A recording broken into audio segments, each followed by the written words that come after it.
시간은 하나님 말씀 봉독하는 시간입니다. 하나님 말씀은 빌립보서 2장 1절에서 4절 말씀 보겠습니다. 빌립보서 2장 1절에서 4절입니다.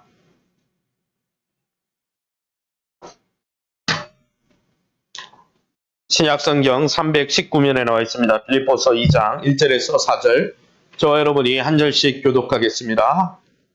그러므로 그리스도 안에 무슨 권면이나 사랑에 무슨 위로나 성령의 무슨 교제나 긍휼이나 자비가 있거든 마음을 같이하여 같은 사랑을 가지고 뜻을 합하며 한 마음을 품어 아무 일에든지 다툼이나 허용으로 하지 말고 오직 겸손한 마음으로 각각 자기보다 남을 낮게 여기고 각각 자기 일을 돌볼 뿐더러 또한 각각 다른 사람의 일을 돌보아 나의 기쁨을 충만하게 하라. 아멘. 옆 사람 축복합니다. 하나님이 함께 하십니다. 하나님을 사랑 안에 거하세요. 할렐루야. 오늘은 마음을 같이하여 라는 제목으로 빌립보서 2장의 말씀을 가지고 말씀을 나눌 때 저와 여러분의 삶 속에 하나님 쓰는 사랑으로 또 그 사랑의 통로로 쓰임 받으시기를 예수 이름으로 축원합니다.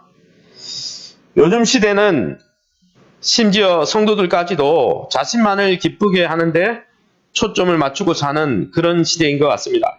자기를 기쁘게 하는 게 인생의 목적이 된 시대죠. 자신만을 기쁘게 하는데 초점이 맞춰진 나머지 종종 많은 관계 속에서 불화가 일어납니다. 왜요? 내가 소중하니까 내 주장만 하다 보면 관계가 틀어지는 거죠. 자기 행복을 위해서 산다고 말하지만 이런 이기적인 태도가 오히려 여러 관계를 어렵게 만들고 그 관계로 인해서 어려워진 관계로 인해서 행복하려고 자기 행복을 추구한다고 자기만을 위해서 살아갔는데 더 불행해지는 그러한 일도 비일비재한 것 같습니다. 오늘 본문을 읽어보면 사도 바울 당시 빌립보는 국제 도시였습니다. 다양한 배경과 이력을 가진 사람들로 북적대는 도시였죠. 빌립보 교회도 마찬가지로 그러한 다양성으로 가득했던 교회였던 것 같습니다. 사도행전 16장을 읽어보면 이 빌립보 교회에 대해서 소개하고 있는데 그 본문에 읽어보면 아시아 출신의 유대교 개종자였던 이 부유한 여성사업가 루디아가 교회에 있었습니다. 그리고 빌립보 도시 토박이이자 헬라인이었던 여종, 그죠? 귀신 들린 여종이 있었죠. 그리고 로마 식민지 아래 로마인으로서 로마 감옥을 지키던 간수 가정 등이 나옵니다. 다양한 백그라운드를 갖고 있죠. 영적인 환경도 다르고 자라온 환경도 다르고 또 로마 시민이냐 아니냐 여러 가지 환경 속에 있었죠. 빌립보 성도들의 이러한 다양한 배경 때문에 아마 하나 되기가 쉽진 않았을 것입니다. 그러나 바울은 온 세상을 비추는 교회의 하나됨을 지켜낼 필요가 있음을 알고 있었습니다. 특별히 1장 말미에 복음에 합당한 삶을 살라고 강조한 이 바울은 복음에 합당하게 살아가기 위해서 무엇을 어떻게 힘써야 되는지 오늘 2장 1절에 그러므로 라고 말하면서 복음에 합당한 삶을 살아야 되므로 구체적으로 어떻게 그 삶을 살 것인지 오늘 본문에 권면하고 있는 것이죠. 그런 삶을 회복할 때 바울 자신의 기쁨이 넘칠 것 같다고 말씀하고 있습니다. 그런 삶을 살 때 대적의 반대와 고난의 현실도 이겨낼 수 있는 힘이 그러한 삶에서 나온다고 우리에게 권면해주고 있는 것이죠. 그러면 사랑하는 성도 여러분, 성탄절을 앞두고 주님의 성육신 사건인 이 성탄절을 앞두고 오늘 본문을 통해서 예수 복음에 합당한 삶을 살면서 대적의 반대와 고난의 현실 가운데서도 풍성한 기쁨을 누릴 수 있는 이 삶, 어떻게 가능한 것입니까? 첫 번째 오늘 본문을 통해서 알 수 있는 것은 한번 따라합시다. 하나님의 사랑 안에 늘 머물러야 합니다. 예, 우리가 하나님이 주시는 능력의 삶, 기쁨의 삶, 상황이 어떠하든지 기쁨으로 충만한 삶을 살려면 하나님의 사랑 안에 매일 거해야 된다는 것입니다. 할렐루야. 빌립보서 2장 1절을 우리 함께 읽어보겠습니다. 같이 읽습니다. 그러므로 그리스도 안에 무슨 권면이나 사랑에 무슨 위로나 성령의 무슨 교제나 긍휼이나 자비가 있거든. 쉬운 성경으로도 읽어보겠습니다. 그리스도를 믿는 것이 여러분에게 힘이 되고 있습니까? 그리스도의 사랑으로 위로를 받고 있습니까? 성령 안에서 서로 교제하며 친절과 동정을 베풀고 있습니까?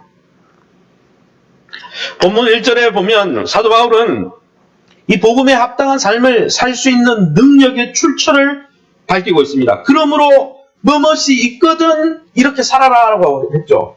먼저 행동을 이야기하기 전에 우리 안에 내재되어 있는 무언가 그 능력의 출처에 대해서 말하고 있는 것입니다. 그러면 성도가 하나 되고 복음으로 능력 있게 고난 가운데서도 기쁨이 충만한 삶을 살 수 있는 그 능력의 출처가 어디에 있습니까? 하나님의 임재 안에 있다는 것이죠. 하나님의 사랑 안에 그 능력의 출처가 있다는 거예요. 그러므로 너희에게 그리스도의 무슨 권면이나 성령의 무슨 교제가 있으면 이렇게 살 수 있다는 것이죠. 1절에 나오는 이 권면이라는 단어, 본문에는 위로나 호소라는 뜻입니다. 그래서 1절에 나오는 그러므로 그리스도 안에 있는 무슨 권면이나 이 말을 직역하면 그리스도 안에 있는 위로를 경험하고 있다면 이런 뜻입니다. 그리고 또 1절에 뭐라고 했습니까? 사랑의 무슨 위로나 또 나오죠. 앞에 말을 반복한 거예요. 그리스도 안에 있는 무슨 권면이라는 단어와 똑같은 단어죠. 그리스도 안에 있는 위로를 경험하고 있다면, 그리스도 안에 있는 사랑의 무슨 위로를 경험하고 있다면 반복한 거죠. 지금 무슨 말입니까? 우리가 예수 안에서, 예수님 안에 거하면서 매일 예수님으로부터 공급되어지는 그 사랑과 위로가 있을 때 하나 될 수 있고, 어려움 속에서도 기쁨을 충만한 삶을 살 수 있다는 것입니다. 할렐루야. 그뿐 아니라 여러분, 그리스도의 사랑을 넘어 바울은 어디까지 나가고 있습니까? 성령의 임재와 역사로까지 우리를 인도하고 있습니다. 그래서 1절에 그리스도의 사랑과 위로만 이야기하는 게 아니라 성령의 무슨 교제나 긍휼이나 자비가 있거든 이라고 말하고 있습니다. 이 본문에 나오는 성령의 무슨 교제라는 말은 성령이 우리에게 주시는 교제와 삶을 가리킵니다. 그것을 긍휼과 자비의 삶이라고 다시 반복하고 있는 거죠. 사랑하는 성도 여러분, 우리가 성삼위 하나님 안에 거해서 하나님의 그 사랑과 위로 안에 거할 때, 하나님의 그 사랑과 자비와 긍휼 안에 거할 때 그것이 능력이 되어서 우리는 하나 될 수 있다는 것입니다. 할렐루야. 그러므로 여러분, 우리는 이 하나님의 사랑과 위로 안에 머물기를 힘써야 합니다. 이 하나님의 임재와 교제 안에 거하기를 힘써야 합니다. 여러분, 우리가 매일매일 하나님의 보좌 앞에 나가 그 사랑과 위로와 긍휼로 우리의 마음이 차고 차오를 때 그런 삶을 살 수가 있는 거예요. 나도 경험하지 못하는데 어떻게 하나 될 수가 있습니까? 내 안에 하나님의 능력이 없는데 어떻게 사랑을 실천할 수 있습니까? 사랑은 캠페인으로 되는 게 아니에요. 하나 되면 캠페인으로 티셔츠를 맞춰 입고 반지를 맞춰 입고 운동회를 하고 그렇게 하나 되는 게 아니에요. 우리 안에 하나님의 임재와 사랑을 충만히 경험할 때 그 사랑이 동기가 되어서 하나 될 수 있다는 것입니다. 할렐루야. 그래서 우리 예수님도 뭐라고 말씀했습니까? 요한복음 15장에 포도나무 비유에서 뭐라고 했습니까? 가지가 포도나무에 붙어있지 아니하면 스스로 열매를 맺을 수 없음같이 너희도 내 안에 있지 아니하면 열매를 맺을 수 없다. 나를 떠나서는 너희가 아무것도 할 수 없으리라. 내 사랑 안에 거하리라. 내 기쁨이 너희 안에 있어 너희 기쁨을 충만하게 하려 합니다. 무슨 말입니까? 포도나무 비유의 핵심이 뭡니까? 우리가 하나님과 교제하며 하나님과의 만남 속에 하나님의 임재 안에 머물지 않으면 하나님 백성다운 삶을 살 수 없다라는 거예요.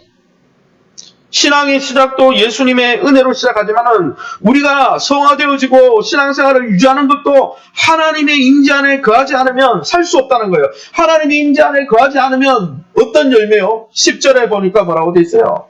사랑의 열매를 맺을 수가 없다라는 거예요. 사랑하는 성도 여러분, 가지가 나무로부터 모든 영양분을 공급받을 때 열매를 맺을 능력과 힘이 생기는 것처럼 우리는 하나님의 임재 안에 머물 때, 우리가 그 하나님의 사랑과 위로 안에 머물 때, 그것을 매일매일 경험할 때 우리는 진정한 사랑의 열매를 맺을 수 있을 뿐 아니라 오늘 11절에 나온 대로 기쁨의 삶을 살 수가 있다는 거예요. 그래서 하나님의 임재를 떠나면 하나님 만나지 않고 하나님의 능력을 체험할 수도 없고 기쁨을 누릴 수도 없다는 것이죠.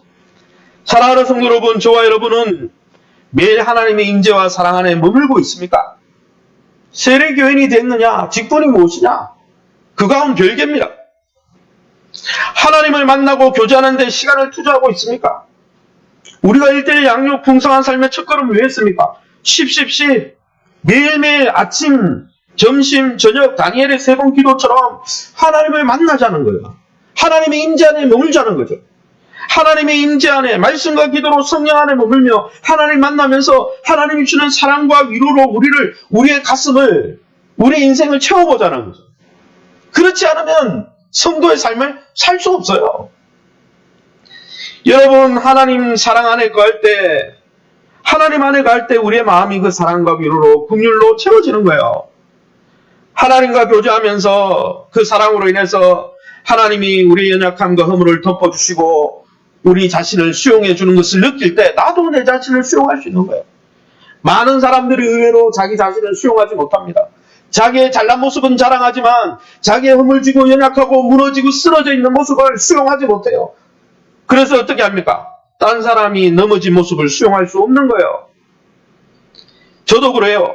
저도 말씀 가운데, 기도 가운데, 또 큐티 가운데, 통독 가운데 하나님의 은혜를 누리고 감동을 받을 때는요, 내 연약한 모습을 수용해. 아, 내가 이런 연약한 사람이었지.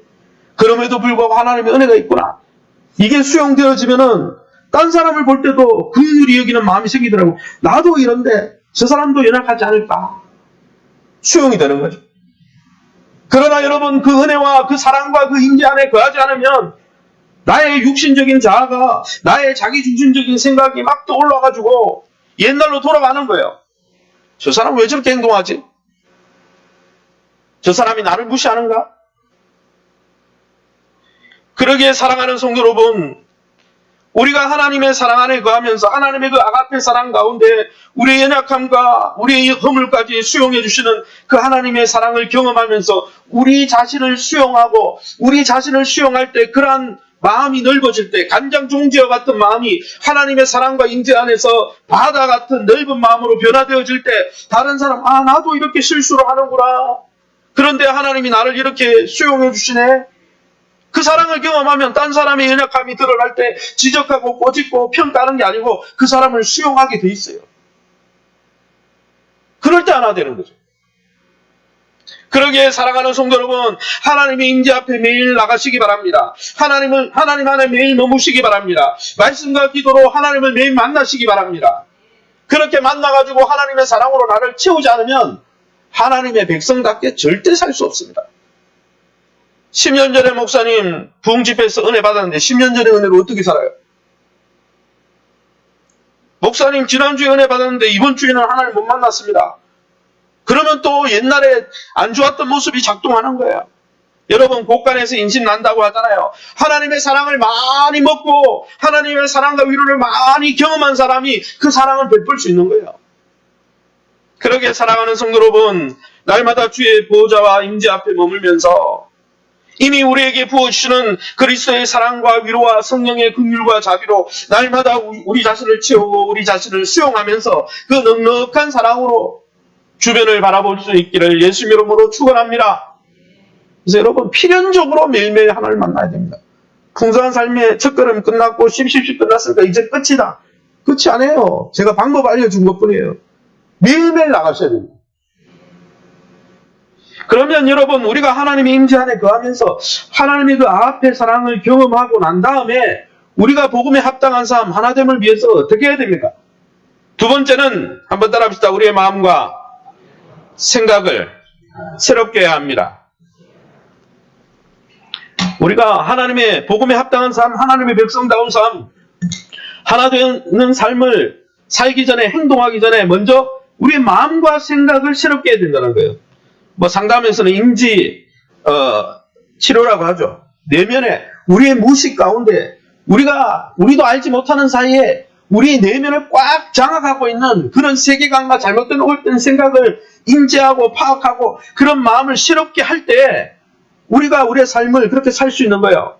오늘 성경을 읽어보겠습니다. 빌립보서 2장 2절에서 3절입니다. 우리 함께 읽어봅니다. 시작. 마음을 같이하여 같은 사랑을 가지고 뜻을 합하며 한 마음을 품어 아무 일에든지 다툼이나 허영으로 하지 말고 오직 겸손한 마음으로 각각 자기보다 남을 낮게 여기고. 이 본문에 보면 반복되는 것이 있습니다. 뭐가 반복됩니까? 마음을 같이 하고 한 마음을 품고 겸손한 마음으로 행하라. 마음에 대해서 강조하고 있습니다.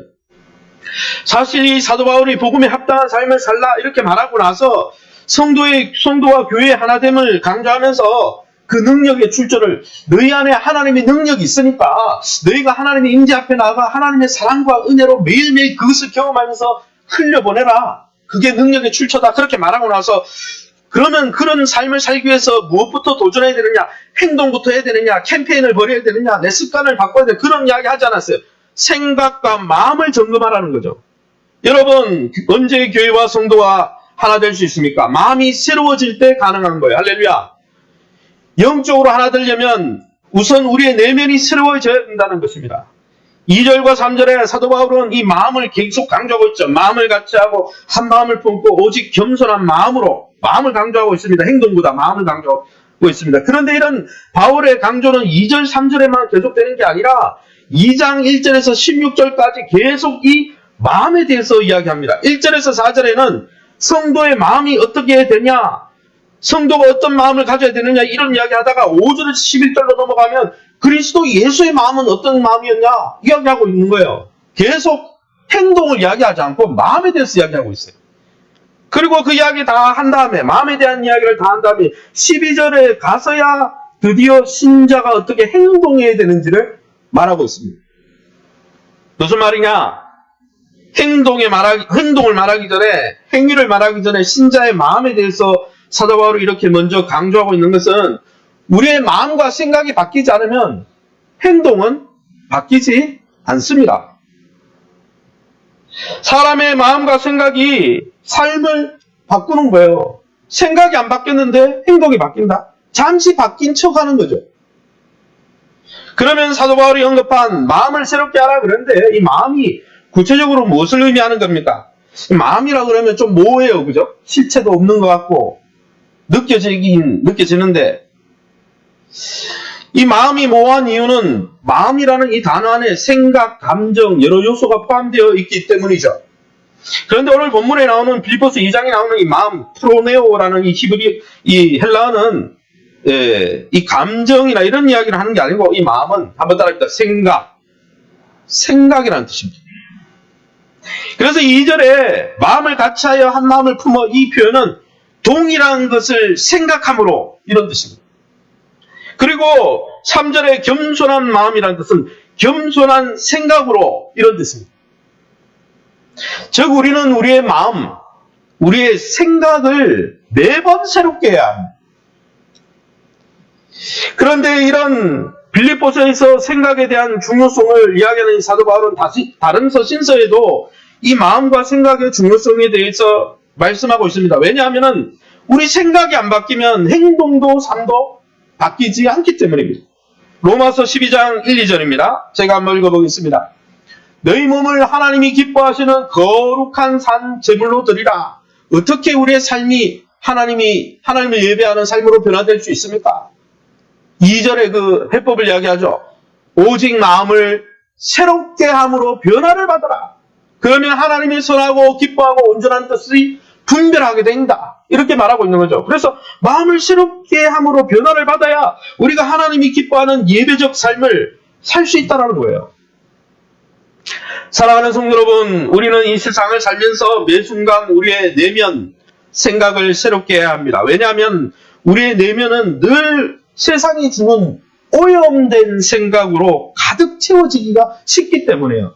우리는 마음을 잘 돌보지 않습니다. 우리의 육신의 건강도 잘 돌보지 않지만 우리의 마음을 내팽개쳐놓고 살죠.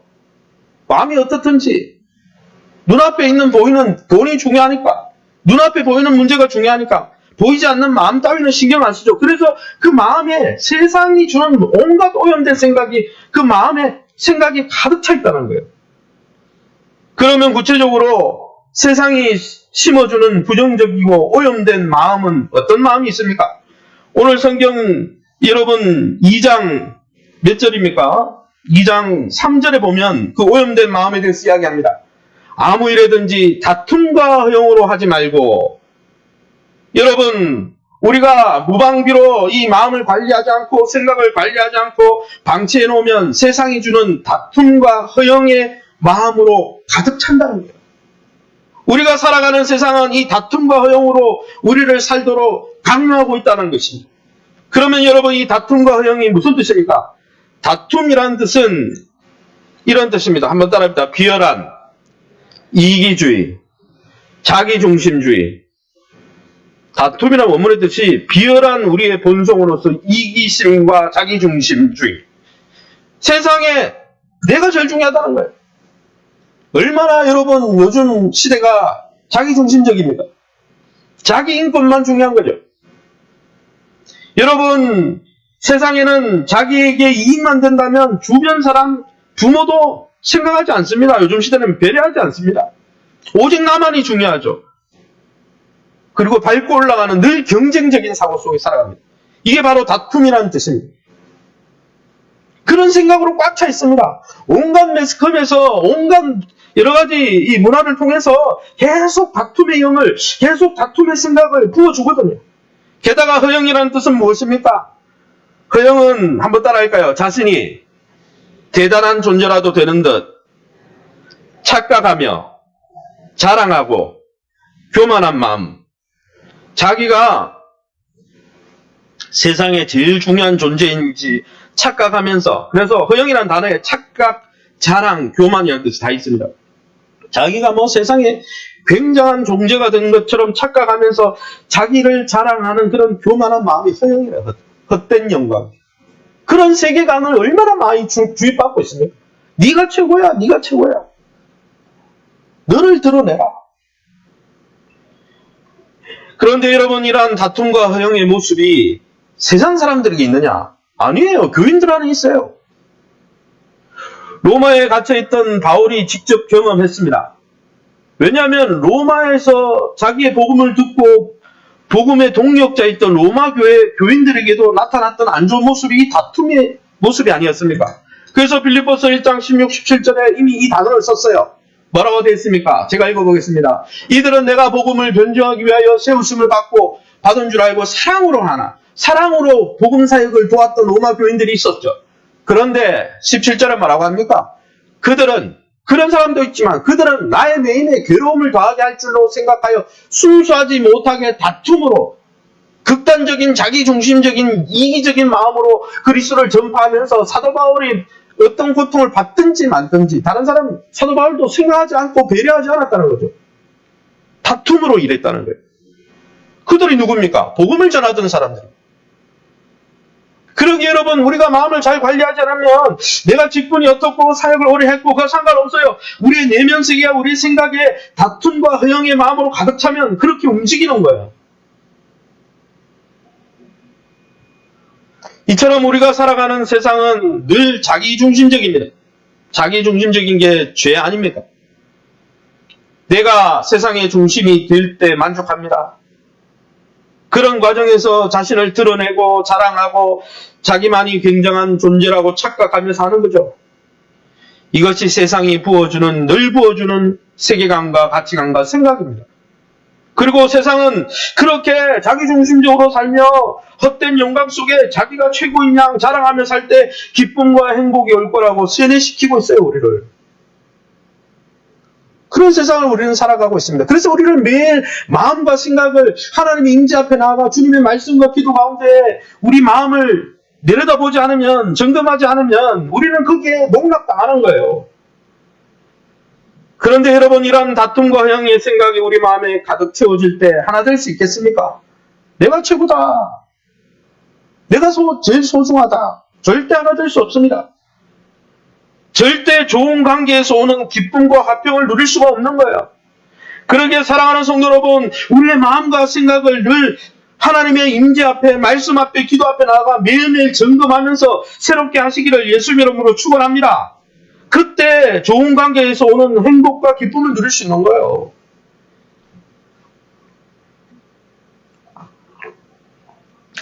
여러분, 2024년 옥스퍼드 대학교 출판부에서 선정한 올해의 단어가 뭔지 아십니까? 2024년 제일 핵심 키워드로 따른, 그래서 옥스퍼드 사전에 신종 영어로 올라가 등재된 단어가 뭔지 아세요?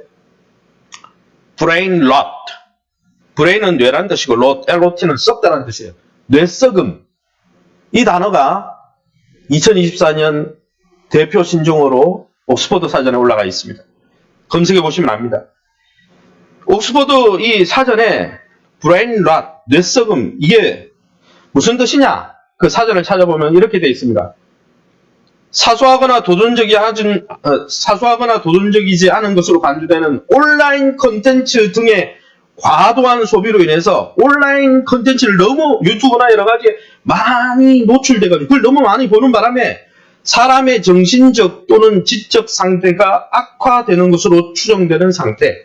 무슨 말이냐? 쉽게 이야기하면 제가 영어를 그대로 번역해서 이렇게 번역됐는데 쉽게 이야기하면 무분별하게 온라인 콘텐츠에 우리의 마음이 노출되므로 우리의 뇌가 더 이상 정상적으로 작동하지 않는 상태. 이게 브레인 롯입니다. 이런 상태가 얼마나 많으면 영어 사전에 이게 신종 용어로 올라갔겠습니까? 우리의 뇌가요, 온라인 콘텐츠에 오염이 되면 예배 드려도 예배에 집중할 수가 없어요. 말씀을 봐도 말씀이 느껴지지 않아요.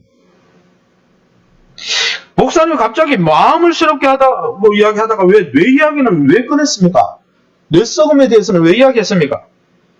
왜냐하면 이 생각과 마음이 뇌의 고등 기능이라고 뇌과학자들이 이야기하고 있기 때문입니다. 많은 사람들이 마음 그러면 심장 안에 어디인가 있다고 생각하지만은 지금 뇌과학자들의 많은 90년대 이후에 뇌과학자들이 뇌과학이 발전하면서 많은 뇌에 대한 사실들이 밝혀졌는데 우리의 마음과 생각이 어디서 만들어지냐?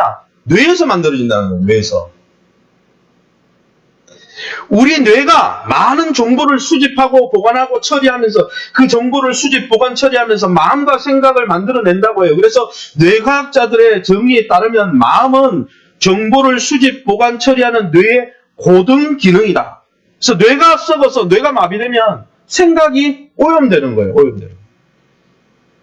좋은 정보에 뇌가 많이 노출되면 건강한 뇌가 되지만은 나쁘고 유해한 정보에 많이 노출되면 오염된 뇌가 되는데 그 오염된 뇌는 오염된 마음과 생각을 만들어낸다고 과학자들이 이미 입증을 했단 말이에요.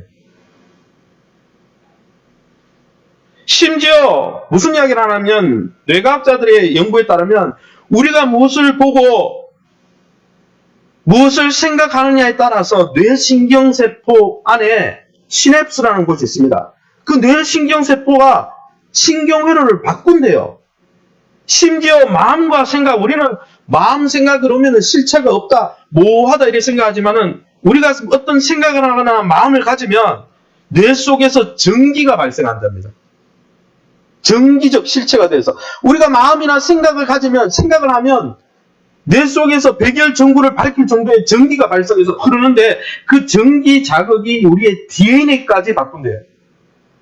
이게 에피지놈, 후속 유전학이라고 합니다. 무슨 말이냐? 우리가 어떤 생각을 하느냐에 따라서 우리 유전자까지 바뀌어진다는 거예요. 생각과 마음이 우리가 어떤 정보를 수집하고 어떤 것에 우리 자신을 노출시키고 우리가 평소에 많은 시간을 투자해서 보고 생각한 것들이 우리의 뇌신경 회로를 바꾸고 심지어 유전자까지 바꿔버리고 우리 삶까지 바꿔버린다는 거예요. 사랑하는 성도 여러분, 여러분의 뇌는 어디에 노출되고 있습니까? 다른 말로 하면 뇌에서 마음이 만들어지니 여러분의 마음과 생각은 어디에 장시간 노출되어 있습니까? 하나님의 말씀과 기도는 하지 않은 채 온통 세상의 SNS와 유튜브와 세상의 여러 가지 문화 속에 그들이 심어주는 이기심과 자기중심적인 문화 속에 노출되어 있지 않습니까? 그래서 우리 자신이 대단한 존재라고 되는 듯 착각하고 자만하고 자기를 자랑하고 헛된 영광을 쫓아가는 그런 문화와 세계관에 흠뻑 젖어 있지는 않습니까? 그렇게 되면 뇌가 썩는 거예요. 그렇게 되면 그런 생각에 휘둘려서 그런 삶을 사는 거예요. 우리가 매일 말씀과 기도로 하나님의 임재와 사랑 앞에 나아가 우리의 마음과 생각, 우리의 뇌를 새롭게 하지 않으면 우리 또한 자기중심적인 신앙, 자기를 자랑하는 헛된 영광에 빠질 수밖에 없는 겁니다. 불신자들만 그런 게 아니었어요. 로마에서 사도 바울을 도왔던 사람들도 그렇게 행동했다니까요. 그러기에 사랑하는 성도 여러분, 우리 자신만을 생각하고 내가 대단한 존재라고 착각하면서 나만의 필요를 채우는데 급급한 삶을 살면요, 좋은 관계 만들 수 없습니다. 만나는 사람마다 불편하게 하고 관계를 깨뜨릴 수밖에 없어요. 그렇게 관계가 깨지고 하나님과의 관계도 깨지고 그러면 행복하고 기쁠 수 있습니까? 행복할 수 있어요? 그러면? 더 나아가 이런 이기심과 자만과 허영의 마음, 세상이 주는 생각을 그대로 흡수해서 살면 하나님의 가정이라 불리는 교회도 허물어지고 마는 거예요. 다툼과 허영이 있으면 어떻게 하나님의 교회가 제대로 세워지겠습니까? 그리스도의 복음의 영광도 가리게 되는 것이죠. 사랑하는 성도 여러분, 아무쪼록 이기심과 허영으로 가득한 이 세상 흐름에 여러분의 마음과 생각을 노출시키지 말고 매일 말씀과 기도로 하나님의 임재와 사랑 안에 여러분의 마음과 생각과 뇌를 노출시켜 마음을 새롭게 함으로 변화를 받아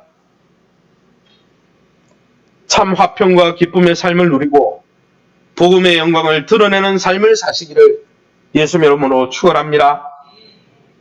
그러면 여러분, 우리가 세상이 주는 이 다툼과 허영의 생각이 아닌 어떤 생각으로 우리의 마음을 채워야 할까요? 세 번째는 한번 따라합시다. 겸손한 생각과 겸손한 마음을 취해야 합니다.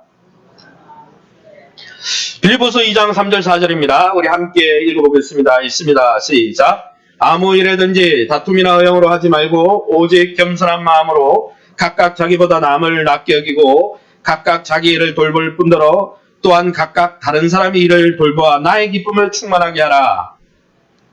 3절 4절은 아까 얘기했죠. 생각을 새롭게 하고 마음을 새롭게 해야 하나님 뜻대로 살 수 있다.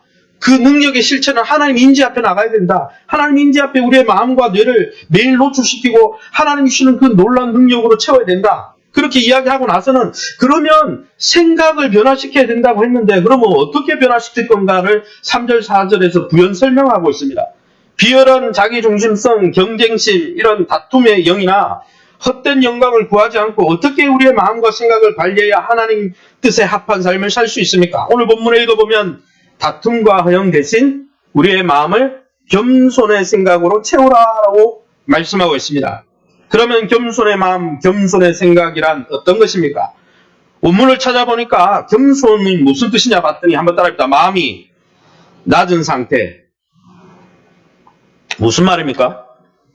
허영과 다툼을 생각해 보면 알 수 있어요. 왜 마음이 낮다고 했냐? 허영은 뭐예요? 자기 마음을 높여서 내가 최고야, 뭐 굉장한 존재가 된 것이 착각하면서 자기를 자랑하는 마음이 높은 상태가 허영이죠. 또 다툼은 뭡니까? 자기중심주의입니다. 내가 제일 중요해. 근데 마음이 낮다는 것은요, 내가 그렇지 않다라는 거죠. 겸손은 이처럼 자기의 마음이 낮아진 상태를 이야기합니다. 로마서 12장 3절에 그래서 이렇게 말씀하고 있습니다. 제가 읽어보겠습니다. 마땅히 생각할 그 이상의 생각을 품지 말고 내가 뭐 굉장한 존재라고 착각하지 말고 이 말이죠. 오직 하나님께서 각 사람에게 나누어 주신 믿음의 분량대로 지혜롭게 생각하라. 겸손은 그것입니다. 마땅히 생각할 그 이상의 생각을 품지 않는 것. 이것은 무조건 자기를 깎아내려라, 이런 겸양해야 된다, 이런 뜻이 아닙니다. 하나님 앞에 우리는 하나님의 은혜로 구원받은 죄인입니다. 하지만 하나님의 은혜로 구원받았기에 하나님 나라 백성이 되었습니다. 종결자가 되었죠. 그래서 이 두 가지 마음을 다 품는 거예요. 나는 하나님의 은혜가 아니면 하나님 앞에, 세상 앞에 설 수 없는 존재다. 그러나 하나님의 은혜로 구원받았으니 또한 존귀한 존재다. 그렇게 바라보는 거죠. 그 두 가지 관점을 다 갖고 있는 것입니다. 그러면 여러분, 우리만 그렇게 바라봐야 됩니까? 아니죠. 우리 주변에 있는, 우리 옆에 있는 성도를 바라볼 때 나만 소중해, 나만 최고야, 나만 제일 중요해, 세상이 내 중심으로 돌아가고서 이게 아니라 나만 소중한 게 아니라 큰 그림 안에 작은 퍼즐 조각처럼 나는 이 큰 세상 가운데 한 부분일 뿐이고 나처럼 옆에 있는 사람도 소중해. 나만 소중하다는 이기심을 내려놓고 다른 사람도 동일하게 예수님의 마음으로, 예수님의 관점으로 바라봐주는 거죠. 그걸 3절에서 뭐라고 얘기했습니까? 상대방을 자기보다 더 높게 생각하는 것이라고 그랬습니다. 4절에는 뭐라고 했습니까? 다른 사람의 일에도 주의 깊게 돌보는 것이라고 그랬어요. 내 일만 챙기는 게 아니라, 나만 생각하는 게 아니라 허영이 무슨 뜻입니까? 내가 최고고 내가 최고인 존재야. 그 반대의 생각이 뭡니까? 나보다 저 사람이 더 존귀한 존재야. 상대적으로 생각하는 거죠. 그러니까 내 일만 소중해가 아니라 다른 사람 일도 소중해 이렇게 생각하는 거죠. 그게 겸손입니다. 여기에 돌본다라는 뜻이 무슨 뜻이냐? 찾아보니까 주의해서보다 집중해서 생각하다라는 뜻이에요. 생각을 다룬 표현입니다. 즉 겸손은 자기중심적인 비열한 이기주의, 이 다툼과 반대말입니다. 내가 제일 중요하고 내가 세상의 중심이 아니야. 나보다 저 사람이 더 소중해. 저 사람도 동일하게 소중해. 허영처럼 자신이 대단한 것처럼 내 일을 자랑하는 것과 반대이죠. 저 사람 일에도 내가 관심을 가져야지. 우리가 세상의 중심이 아니라 세상에 하나님이 지으신 창조세계의 일부라는 것을 인정하는 겁니다. 우리가 교회의 핵심과 중심이 아니라 우리 교회라는 몸의 일부라는 것을 인정하는 거예요. 코페르니쿠스적 혁명을 일으키는 거죠.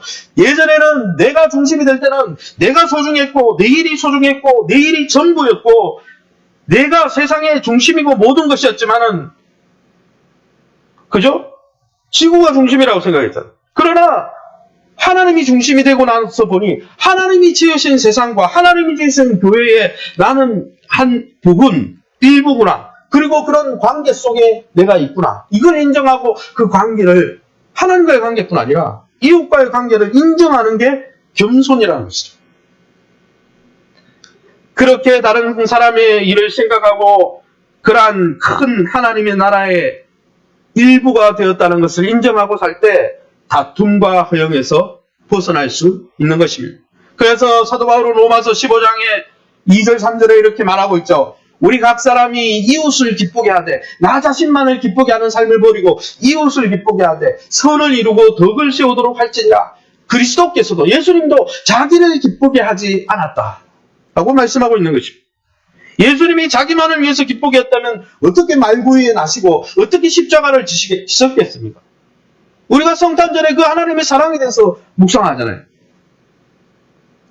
사랑하는 성도 여러분, 그러므로 우리가 주님을 닮아 하나님 나라 복음에 합당한 삶을 살면서 다른 이와 관계를 좋게 하려면 우리의 마음과 생각을 세상이 주는 자기중심성, 경쟁심, 비교의식으로 채울 게 아니라 그런 헛된 영광으로 허영으로 채울 게 아니라 다른 사람을 배려하고 겸손, 나는 이 큰 하나님이 지으신 필요세계의 일부분일 뿐이구나. 나도 소중하지만 옆에 사람도 소중하구나. 하나님이 우리를 불러주신 이 교회에 나는 지체, 일부분일 뿐이구나.